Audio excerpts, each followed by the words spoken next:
Il s'agit ici de montrer comment on peut utiliser un enregistrement vidéo pour exposer l'utilisation pédagogique d'un logiciel, pour explorer une notion pédagogique.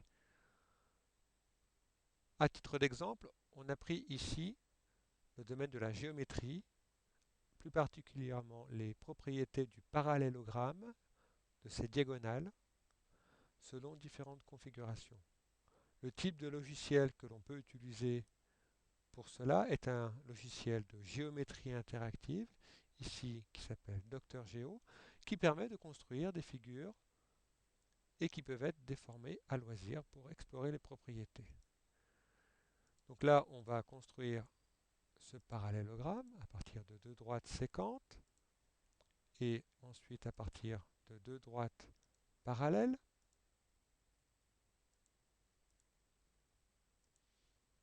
Et enfin, on construit ici le quatrième point, le quatrième sommet du parallélogramme. On masque ensuite les droites qui nous ont servi pour construire ce parallélogramme. Et on va enfin construire les côtés de ce parallélogramme.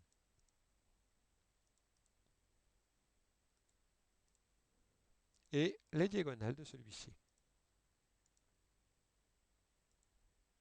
Pour explorer les propriétés du parallélogramme, on pourra afficher les longueurs de ces côtés.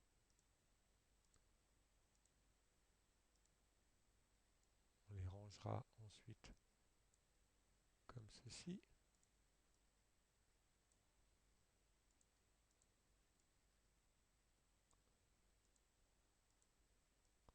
On pourra s'intéresser également à la longueur de ces diagonales.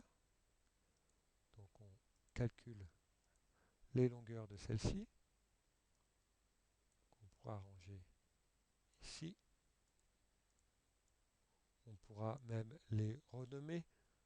Enfin, on pourra faire tout ce genre de détails.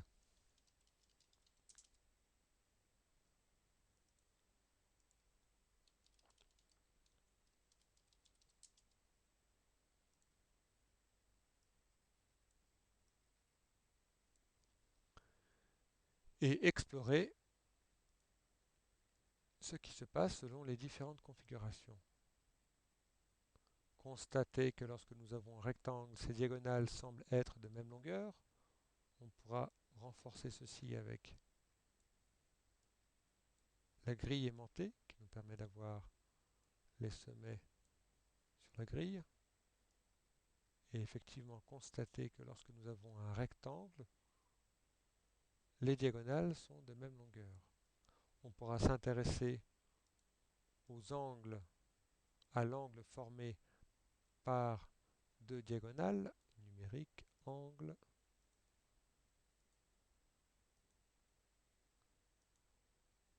et constater que lorsque nous avons un carré, ces diagonales sont perpendiculaires, mais que c'est également le cas lorsque nous avons un losange, par exemple, comme ici, ou comme ceci. Voilà. Il s'agit donc d'explorer, à l'aide d'un logiciel, une notion pédagogique et de produire un enregistrement vidéo qui peut ensuite être répété à loisir, utilisé comme soutien, utilisé comme élément de remédiation, etc. Donc l'intérêt, c'est d'avoir cette ressource ensuite à disposition. Libre à vous d'imaginer d'autres enregistrements avec d'autres types de logiciels couvrant d'autres domaines.